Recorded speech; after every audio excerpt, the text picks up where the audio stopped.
अस्सलाम वालेकुम, मैं हूं अदील इम्तियाज़ और आप देख रहे हैं तख्ती ऑनलाइन। पुराने ज़माने के साइंसदान अक्सर इस कोशिश में लगे रहते थे कि वो किसी तरीके से सोने को बना सकें और उसके लिए वो केमिस्ट्री का इस्तेमाल करते थे। इसीलिए इन्हें अल्केमिस्ट कहा जाता है और इन्होंने केमिस्ट्री का इस्तेमाल बहुत ज़्यादा किया कि कोई ऐसी धात जिसे सोने में बदला जा सके। इस धात को फिलोसोफर स्टोन कहा जाता है। लेकिन ये साइंसदान, ये केमिस्ट बार बार फेल हो रहे थे। फेल होने से घबराना नहीं चाहिए, मगर उनके फेलियर की, उनकी नाकामी की सबसे बड़ी वजह यह थी कि उस वक्त हमें एटम की साख्त के बारे में कुछ ख़ास पता नहीं था। 19वीं सदी में हमें एटम की साख्त के बारे में पता चलना शुरू हुआ जब बहुत से साइंसदानों ने इसके मॉडल्स बनाना शुरू किए। मैं आपको कुछ मॉडल्स यहाँ पर दिखा रहा हूँ, तो आप देख सकते हैं कि डाल्टन 1803, थॉमसन 1897, रदरफोर्ड 1912, फिर बोहर ने 1913 में मॉडल दिया और फिर उसके बाद क्वांटम मैकेनिक्स ने हमें बहुत से मॉडल्स दिए। आज हम जानते हैं कि एक एटम में प्रोटॉन्स होते हैं और न्यूट्रॉन्स होते हैं। ये दोनों न्यूक्लियस के अंदर होते हैं और उनके गिर्द इलेक्ट्रॉन्स मौजूद होते हैं। तो एटम के 3 बेसिक हिस्से होते हैं। तमाम एलिमेंट्स को हम एक पीरियोडिक टेबल में स्ट्रक्चर करते हैं। अब तक इस पीरियोडिक टेबल में हम 118 एलिमेंट्स डाल चुके हैं। मैं आपको यहाँ पर पीरियोडिक टेबल दिखा रहा हूँ, तो इसका जो पहला एटम है, पहला एलिमेंट है, वो है हाइड्रोजन और उसी से हम शुरू करने जा रहे हैं आज अपनी कहानी। ये बहुत सिंपल एटम है, लेकिन हमारी दुनिया में बहुत ज़्यादा पाया जाता है। पानी में हाइड्रोजन एटम मौजूद होता है, इसलिए पानी जहाँ पर भी आपको नज़र आता है तो आप समझ जाइए कि वहाँ पर हाइड्रोजन मौजूद है। हाइड्रोजन को बयान करने के लिए कुछ तस्वीर का सहारा ले रहा हूँ। आप देख सकते हैं कि दाईं तरफ हाइड्रोजन को बयान करने के लिए हमने यहाँ पर एक स्क्वायर शक्ल का सहारा लिया जिसमें हाइड्रोजन का नाम लिखा गया है H और उसके ऊपर उसका एटॉमिक मास लिखा गया है। एटॉमिक मास का मतलब ये है कि उसके न्यूक्लियस में कितने प्रोटॉन्स और न्यूट्रॉन्स मौजूद हैं, दोनों को ऐड करना है। और फिर नीचे हमारे पास एटॉमिक नंबर है, यानी कि नंबर ऑफ प्रोटॉन्स। बाज़ औक़ात ये दोनों चीज़ें अपसाइड डाउन होती हैं। एटॉमिक नंबर ऊपर लिखा जाता है और एटॉमिक मास नीचे लिखा जाता है, लेकिन एटॉमिक मास हमेशा ज़्यादा होगा या बराबर होगा एटॉमिक नंबर के। हाइड्रोजन के एटम की फैमिली की बात करें तो हमें 3 भाई मिलते हैं। पहले भाई का नाम है प्रोटियम, जिसके पास 1 प्रोटॉन है और 1 इलेक्ट्रॉन है, कोई न्यूट्रॉन मौजूद नहीं है, इसलिए इसका एटॉमिक नंबर और इसका मास नंबर दोनों बराबर हैं। दूसरा भाई है ड्यूट्रियम, जिसके न्यूक्लियस में 1 प्रोटॉन और 1 न्यूट्रॉन मौजूद है, तो इसका मतलब ये है कि इसका एटॉमिक मास है 2 और क्योंकि नंबर ऑफ प्रोटॉन सिर्फ 1 हैं, इसलिए एटॉमिक नंबर है 1। जबकि ट्रिटियम की तरफ अगर जाएं तो वहाँ पर 2 न्यूट्रॉन और 1 प्रोटॉन आपको नज़र आएगा, तो इसका एटॉमिक मास हुआ 3 और एटॉमिक नंबर इसका भी 1 है। तो आप यहाँ पर 3 भाई देख रहे हैं। इन भाइयों को हम आइसोटोप्स कहते हैं। क्योंकि इनका एटॉमिक नंबर 1 है, इसलिए ये एक ही फैमिली से ताल्लुक़ रखते हैं, लेकिन एटॉमिक नंबर 1 होने के बावजूद इनका एटॉमिक मास डिफरेंट है, इसलिए इनको उस फैमिली के आइसोटोप्स कहा जाता है। तो मैं आपको यहाँ पर कुछ ऐसे आइसोटोप्स भी दिखा रहा हूँ जो कि अनस्टेबल होते हैं। ट्रिटियम एक अनस्टेबल आइसोटोप है। इसका मतलब ये है कि वो हर वक्त जिटरी रहता है, अनस्टेबल रहता है और उसकी कोशिश होती है कि वो जल्द से जल्द स्टेबल हो सके। तो हाइड्रोजन में ट्रिटियम एक अनस्टेबल आइसोटोप है, बिल्कुल वैसे ही जैसे 3 भाइयों में एक भाई बहुत गुस्से में रहता है, पैनिक में रहता है, बहुत ज़्यादा परेशान हो जाता है, छोटी छोटी बातों में पैनिक कर जाता है, बिल्कुल यही हाल ट्रिटियम का है। तो ट्रिटियम को इसीलिए रेडियो एक्टिव आइसोटोप कहा जाता है, क्योंकि ये एक अनस्टेबल आइसोटोप है। अगर हम हाइड्रोजन के अलावा दूसरे एलिमेंट्स की बात करें तो यहाँ पर मैं आपको कार्बन के आइसोटोप्स दिखा रहा हूँ। तो आप देख सकते हैं कि कार्बन के जो आइसोटोप्स हैं उनमें आपको एटॉमिक नंबर तो एक जैसा नज़र आएगा, लेकिन एटॉमिक मास चेंज होता हुआ नज़र आएगा और उसकी वजह आपको मैं बता चुका हूँ। तो यहाँ पर हमारे पास 3 आइसोटोप्स हैं, कार्बन 12, कार्बन 13 और कार्बन 14। लेकिन कार्बन 14 अनस्टेबल आइसोटोप है, इसलिए वो रेडियो एक्टिव आइसोटोप है। वैसे तो कार्बन के बहुत ज़्यादा आइसोटोप्स होते हैं, लेकिन सबसे ज़्यादा स्टेबल आइसोटोप C12 है। मैं आपको यहाँ पर C8 से लेकर C23 तक कार्बन के आइसोटोप्स दिखा रहा हूँ, लेकिन हम 3 आइसोटोप्स को ज़्यादातर जाहिर करते हैं। जो आइसोटोप्स किसी भी एलिमेंट के अनस्टेबल होते हैं, रेडियो एक्टिव होते हैं, उनकी कोशिश होती है कि वो जल्द से जल्द अपने आप को स्टेबिलिटी की तरफ लाएं, और वो कुछ ऐसा काम करते हैं कि वो स्टेबल होने की तरफ जाते हैं, और इस कोशिश में वो अपनी पहचान खो देते हैं। तो अनस्टेबल एलिमेंट्स, जिस तरीके से आप यहाँ पर चेहरे बदलते हुए देख रहे हैं, जो अनस्टेबल या रेडियो एक्टिव एलिमेंट्स होते हैं, आइसोटोप्स होते हैं, वो कोशिश करते हैं कि वो ट्रांसम्यूट कर जाएं, वो एक नए एलिमेंट में ट्रांसफॉर्म कर जाएं, जिसे ट्रांसम्यूटेशन कहते हैं, जिसे हम आगे डिटेल में देखेंगे। लेकिन आपको याद कराने के लिए मैंने यहाँ पर बहुत सी विजुअल्स दिए हैं। आप देख सकते हैं ये एक कैमिलियन है जो कि अपना रंग बदल रहा है। तो आपने रेडियो एक्टिव आइसोटोप को इस कैमिलियन के साथ कनेक्ट करना है। जिस तरीके से ये अपना रंग बदलता है, वैसे ही रेडियो एक्टिव एलिमेंट भी ट्रांसम्यूट करता है और वो एक नए एलिमेंट में ट्रांसफॉर्म कर सकता है, ताकि वो स्टेबिलिटी इख्तियार कर सके। बाइंडिंग एनर्जी का कॉन्सेप्ट देने के लिए एक ख़ानदान की मिसाल बेहतरीन है। ख़ानदान जितना आपस में जुड़ा होता है, जितना एक दूसरे के करीब होता है, जितने अच्छे रिलेशंस होते हैं, उतना ही उसमें से किसी एक आदमी को दूर करना मुश्किल होता है, उस पर ज़्यादा काम करने की ज़रूरत है। लेकिन अगर ख़ानदान बिखरा हुआ है तो आप किसी भी एक फ़र्द को अलग कर सकते हैं उस ख़ानदान से। यही चीज़ आपको न्यूक्लियस में नज़र आएगी। न्यूक्लियस में एक ख़ानदान है न्यूट्रॉन और प्रोटॉन्स का, और उनको इकट्ठा कर रखा है बाइंडिंग एनर्जी ने। लेकिन अगर ये ख़ानदान एक दूसरे से, इसके हिस्से एक दूसरे से दूर होंगे, तो उनका मैस ज़्यादा होगा और वो ज़्यादा अनस्टेबल होंगे और वल्नरेबल होंगे कि उनको अलग किया जा सकता है। तो जो ख़ानदान एक दूसरे से दूर होगा वो अनस्टेबल होगा, और जो ख़ानदान एक दूसरे के पास होगा वो स्टेबल होगा। तो हम पहले ख़ानदान की बात करते हैं, फैमिली 1 की। ये एक रेडियो एक्टिव ख़ानदान है, अनस्टेबल इंडिविजुअल्स हैं इसके, और इसके दरमियान बाइंडिंग एनर्जी बहुत कम है। बज़ाहिर ये मुस्करा रहे हैं। तो इन्होंने अपने आप को ट्रांसम्यूट करना है कैसे, ख़ानदान में जो कि बहुत ज़्यादा स्टेबल है, जो कि मैं आपको फैमिली 2 के तौर पर दिखा रहा हूँ।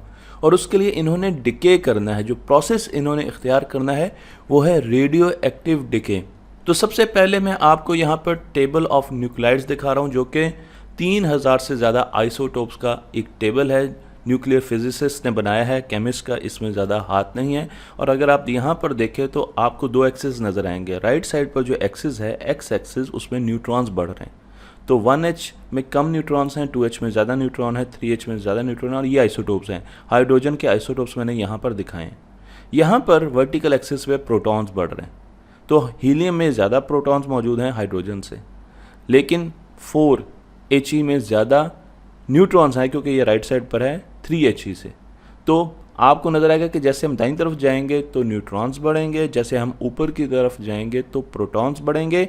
और जो ब्लैक कलर के आपको यहाँ पर आइसोटोप्स नज़र आ रहे हैं, ये स्टेबल आइसोटोप्स हैं। जितने भी ब्लैक कलर के आइसोटोप्स नज़र आ रहे हैं, तो अगर हम हीलियम की बात करें तो 3He और 4He स्टेबल आइसोटोप्स हैं, बाकी सारे अनस्टेबल आइसोटोप्स हैं। हाइड्रोजन में 1H और 2H स्टेबल आइसोटोप्स हैं, जबकि 3H जो कि ट्रिटियम की बात की थी, और बाकी जितने भी आइसोटोप्स हैं वो सारे अनस्टेबल आइसोटोप्स हैं। हम कुछ आइसोटोप्स को पढ़ते हैं, बाकियों को इतने गौर से अपनी किताबों में शामिल नहीं करते, लेकिन यहाँ पर तमाम आइसोटोप्स दिखाए गए हैं। तो मैं आपको पूरा टेबल ऑफ न्यूक्लाइड्स दिखा रहा हूँ, जिसमें 250 स्टेबल आइसोटोप्स हैं। जितने भी ब्राइट कलर में आपको एलिमेंट्स नज़र आ रहे हैं, आइसोटोप्स नज़र आ रहे हैं, जो येलोश कलर के हैं, वो बहुत ज़्यादा अनस्टेबल हैं। उनकी लाइफ बहुत शॉर्ट होती है और वो डिके कर जाते हैं, यानी वो चेंज कर जाते हैं दूसरे आइसोटोप्स में। अब आइसोटोप अपने आप को, एक आइसोटोप कैसे स्टेबल करता है, इसका तरीका है कि वो रेडियो एक्टिव डिके करे और उससे रेडिएशंस खारिज होती हैं।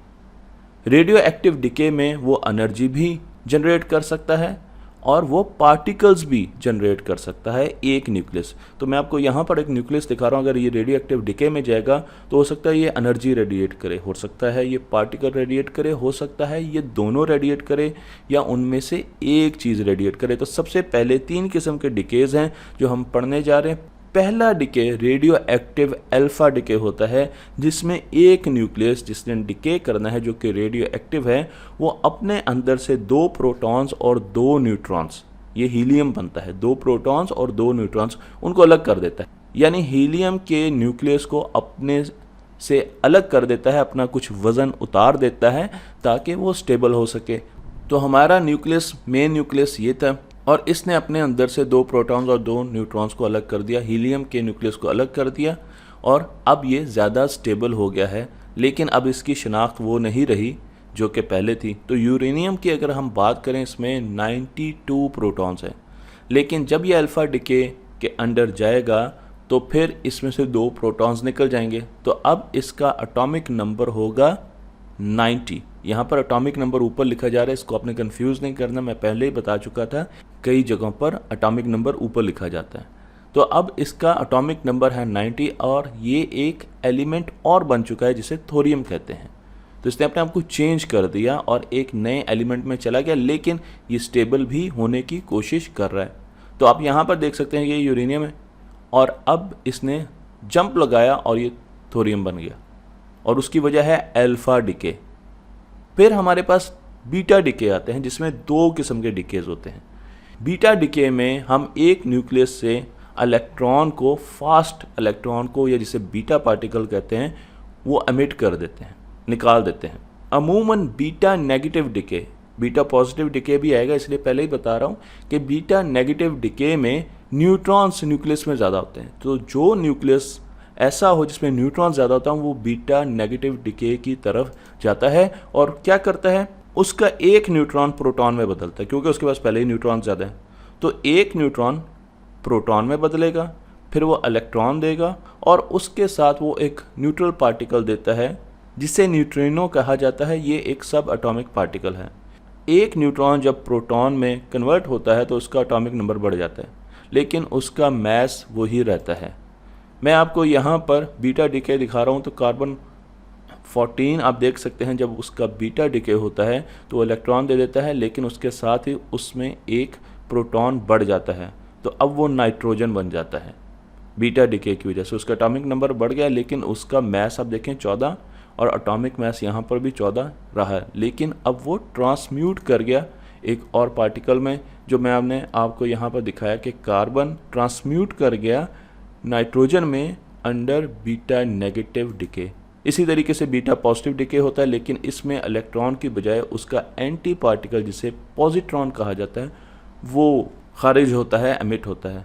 और ये उन न्यूक्लियस में होता है जहाँ पर प्रोटॉन ज़्यादा होते हैं, पिछले में न्यूट्रॉन ज़्यादा थे। तो बीटा पॉजिटिव डिके में प्रोटॉन्स जहाँ पर ज़्यादा होते हैं ऐसे रेडियो एक्टिव आइसोटोप्स डिके करते हैं। मैं यहाँ पर आपको नाइट्रोजन दिखा रहा हूँ, तो आप देख सकते हैं कि इसमें प्रोटॉन्स ज़्यादा हैं, 7 प्रोटॉन्स हैं, इसका एटॉमिक नंबर 7 है। लेकिन जब ये बीटा पॉजिटिव डिके करेगा तो ये पॉजिट्रॉन देगा और इसका एक प्रोटॉन न्यूट्रॉन में बदलेगा, उल्टा हो जाएगा। पहले न्यूट्रॉन प्रोटॉन में बदला था बीटा नेगेटिव में, लेकिन बीटा पॉजिटिव डिके में अब एक प्रोटॉन न्यूट्रॉन में बदलेगा। तो आप देख सकते हैं कि यहाँ पर इसका एटॉमिक नंबर कम हो जाएगा, 6 हो जाएगा, जबकि एटॉमिक मास वही है और न्यूट्रिनो भी जनरेट हो गया है, क्योंकि ये न्यूट्रल पार्टिकल है इसलिए ये वैसे के वैसा ही जनरेट हो गया है। तीसरे डिके की तरफ आते हैं जो कि है गैमा डिके। गैमा डिके यहाँ पर लिखा नहीं गया है, लेकिन आप यहाँ पर समझ लें कि ये वो डिके है, गैमा डिके, जो अल्फ़ा और बीटा डिके के बाद होता है। और इसमें जो फादर या जो पेरेंट एटम होता है, आइसोटोप होता है, उसकी एनर्जी ज़्यादा होती है, तो वो जस्ट अपनी एनर्जी को डिस्चार्ज करता है।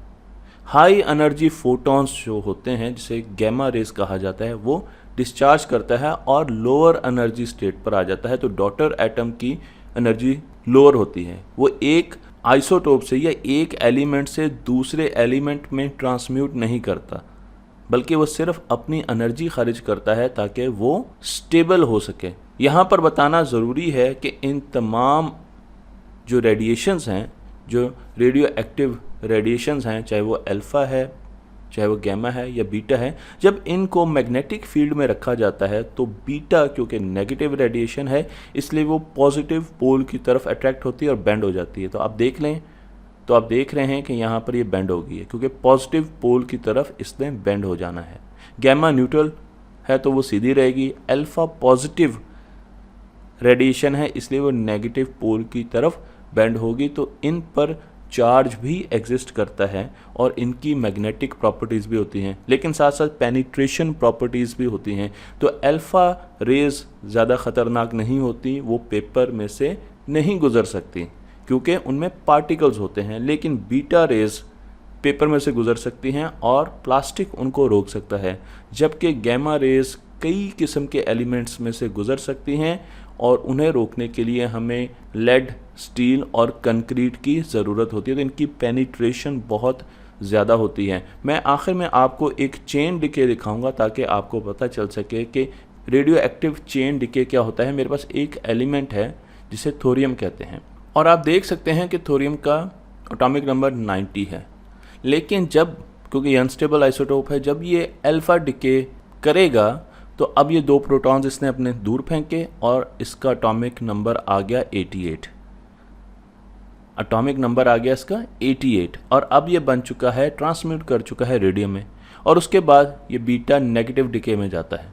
तो जब ये बीटा नेगेटिव डिके में जाएगा तो अब इसने क्या करना है, अब इसका एक न्यूट्रॉन प्रोटॉन में बदलेगा तो ये 89 आ जाएंगे। एटॉमिक नंबर दोबारा इसने गेन कर लिया है और अब ये एक्टेनियम बन चुका है। उसके बाद ये दोबारा बीटा डिके करता है और जब ये बीटा डिके करता है, जब ये दोबारा बीटा डिके करेगा एक और न्यूट्रॉन प्रोटॉन बन जाएगा। तो अब इसके पास दोबारा 90 प्रोटॉन्स आ जाएंगे, एटॉमिक नंबर 19 बन जाएगा और ये थोरियम में दोबारा ट्रांसमिट हो जाएगा। फिर ये अल्फ़ा डिके करता है तो इसके पास 88। अच्छा, यहाँ पर मैं आपको एक और चीज़ भी बता दूँ, क्योंकि इसके पास नंबर ऑफ़ प्रोटॉन्स और न्यूट्रॉन्स ज़्यादा हो रहे हैं तो उसकी बेसिस पर भी डिके बहुत ज़्यादा डिपेंड कर रहा होता है कि कौन सा डिके होगा। जब थोरियम डिके करता है, अल्फ़ा डिके करता है, तो अब उसने 2 प्रोटॉन्स फिर अपने से अलग कर दिया और वो रेडियम में बदल चुका है, उसका एटॉमिक नंबर है 88। फिर वो अल्फ़ा डिके करेगा तो वो रेडॉन में बदलेगा, फिर अल्फ़ा डिके करेगा। तो अब आप पूरी चेन चला सकते हैं और देख सकते हैं कि किस तरीके से एक एलिमेंट दूसरे एलिमेंट में कन्वर्ट हो रहा है, ट्रांसम्यूट हो रहा है। और इसी तरीके से हम सोने में मुख्तलिफ़ किस्म के एलिमेंट्स को ट्रांसम्यूट करवा सकते हैं। लेकिन क्या अब सोना ही सबसे कीमती धात है? इस वक्त सोने से बहुत ज़्यादा कीमती धातें हमारे पास मौजूद हैं, इसलिए सोना बनाने में साइंसदान बहुत ज़्यादा इंटरेस्टेड नहीं है। लेकिन आखिर में मैं आपको दोबारा इसी ग्राफ की तरफ, इसी टेबल की तरफ लेके चलूँगा और इसमें मैं आपको बताऊँगा कि जो हमारे पास, हमने बताया था कि ब्राइट कलर के आइसोटोप्स हैं वो शॉर्ट उनकी लाइफ है क्योंकि वो अनस्टेबल हैं। आखिर में मैं आपको ये ग्राफ दिखा रहा हूँ तो इसमें आपने देखना है कि जो ब्लैक कलर के हमारे पास आइसोटोप्स हैं वो स्टेबल आइसोटोप्स हैं, लेकिन जो ऑरेंज कलर के आइसोटोप्स हैं वो बीटा पॉजिटिव डिके इख्तियार करेंगे, जबकि जो ब्लू कलर के आइसोटोप्स हैं वो बीटा नेगेटिव डिके इख्तियार करेंगे।